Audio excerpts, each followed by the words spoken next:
Hello students, जय Hind. This is Rajat Prabhakar, welcome to Kaksha Kendra classes.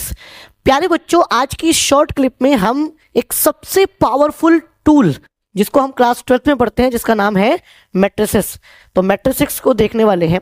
Matrices सीखने से पहले आपको सीखना होगा कि बहुत सारे ऐसे स्ट्रेट फॉरवर्ड मेथड हैं जो linear equation in two variables को सॉल्व कर देते थे, या और भी मेथड थे। बट इस मेथड के बाद इतना टेक्निकल और प्रोफेशनल वे हो गया कि हम इसका इस्तेमाल not only linear equation in two variable और थ्री वेरिएबल्स को सॉल्व करने में करते हैं, इसके अलावा इससे ज़्यादा भी हम इसका इस्तेमाल करते हैं। इसका इस्तेमाल हम करते हैं कॉस्ट के एस्टिमेशन में, इकोनॉमिक्स में, सोशोलॉजी में, और साथ ही साथ कुल मिलाकर कहने का मतलब ये है कि जब कोई एक्सपेरिमेंट होता है, उस एक्सपेरिमेंट के रिजल्ट को एनालाइज करना है तो इसका इस्तेमाल किया जाता है। आपके इस क्लास 12th में सिर्फ मैट्रिसेस को समझना है कि मैट्रिसेस होता क्या है और इसको किस तरीके से रिप्रेजेंट किया जाता है। तो देखिए, सबसे पहले हम पढ़ेंगे ऑब्वियस सी बात है डेफिनेशन, और डेफिनेशन देखते क्या है। A matrix is an ordered rectangular array. एक रेक्टेंगुलर एरे होता है ऑफ नंबर्स और फंक्शन। फंक्शन का एक ऑर्डर्ड मतलब कि हम इसको जो है ना, इसके ऑर्डर को फ्लक्चुएट नहीं कर सकते, ठीक है। और ये रेक्टेंगुलर एरे इस तरीके से लगाते हैं। द नंबर्स और function are called the elements और द एंट्रीज। इसके अंदर जो हम एलिमेंट्स लिखते हैं या कोई भी फंक्शन लिखा जाता है तो हम उसको कहते हैं एंट्रीज या फिर क्या, एलिमेंट्स। इस मैट्रिक्स के we denote matrices by the capital letter. जैसे मान लो ये एक मैट्रिक्स है तो एक रेक्टेंगुलर एरे बना दिया। ये हो गया A11, A12, A13, A21, A22, A23, और इसको हमने कैपिटल लेटर से रिप्रेजेंट कर दिया। ये एक बन गया मैट्रिक्स। अब इस मैट्रिक्स में ध्यान से समझिएगा, इस मैट्रिक्स में कितने एलिमेंट्स है टोटल? 6 एलिमेंट्स है या 6 एंट्रीज हैं। अब ये क्या है, ये दिखाती है कॉलम 1, कॉलम 2, कॉलम 3।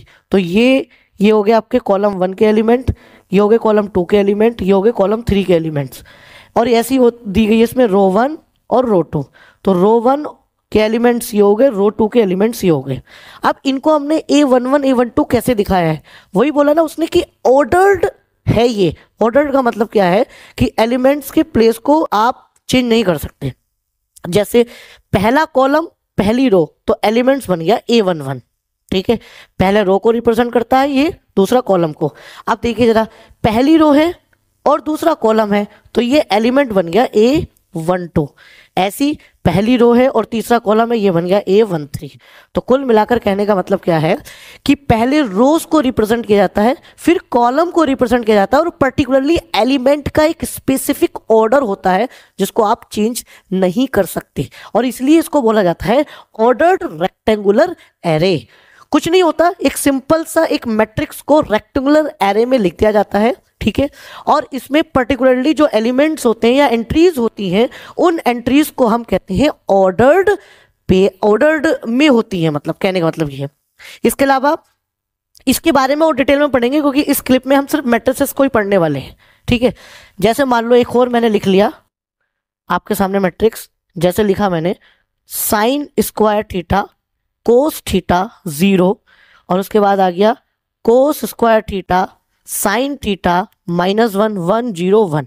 और आपके सामने देखिए, अब मैं आपसे पूछूं कि क्या एक मैट्रिसेस है? डेफिनेटली एक मैट्रिसेस है। अब मुझे बताइए कि इसमें जो A21 एंट्री है वो क्या है? तो देखिए, A21 का मतलब सेकंड कॉलम, तो सेकंड कॉलम बेटा ये है, और सॉरी पहला है रो, तो रो देखिए पहले रो से रिप्रेजेंट होते हैं, सेकंड रो ये रही, सेकंड रो है, अंडरस्टूड। और फिर है कॉलम 1, कॉलम 1 ये रहा कॉलम नंबर 1। तो देखिए ये हो गया, यानी क्या एंट्री हो गई इसकी? Cos square theta, understood. आप बहुत छोटे लेवल पर क्लास 12th में मैट्रिसेस को समझने वाले हैं, लेकिन वहीं अगर आप क्लास 12th के बाद जाएंगे तो काफी डिटेल में इसको पढ़ेंगे, ठीक है।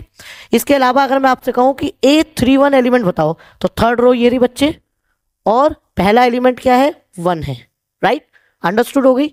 तो क्या आपको मैट्रिक्स समझ में आया? मैं इसको जस्ट रिकॉल कर देता हूं।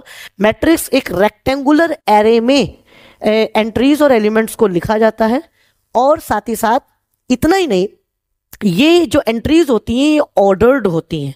इनके प्लेसेस को, इनके वो कहना चाहिए इनके प्लेसेस को हम फ्लक्चुएट नहीं कर सकते, आगे पीछे नहीं कर सकते, और पर्टिकुलरली रो और कॉलम से बनती है पर्टिकुलरली एंट्री, जैसे मैंने आपको बताया A11, A12, A13, और हमेशा इसको कैपिटल लेटर से रिप्रेजेंट करते हैं।